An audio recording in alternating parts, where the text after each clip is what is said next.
ఉన్నది. అది కటాక్షం. కటాక్షం అంటే పొట్టి చూపు. అమ్మా నీ కటాక్షము కావాలి అని అడుగుతారు.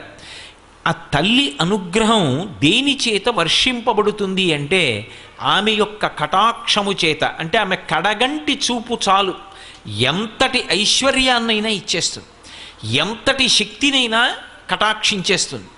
అంత గొప్ప చూపు కలిగినటువంటి తల్లి కనుక, చూపుల చేత పోషించగలిగినటువంటి తత్వం ఉన్నది కనుక, తన చూపుల చేత లోకమంతటినీ కూడా అనుగ్రహించగలిగినటువంటిది కనుక ఆ తల్లికి లక్ష్మి అని పేరు వచ్చింది.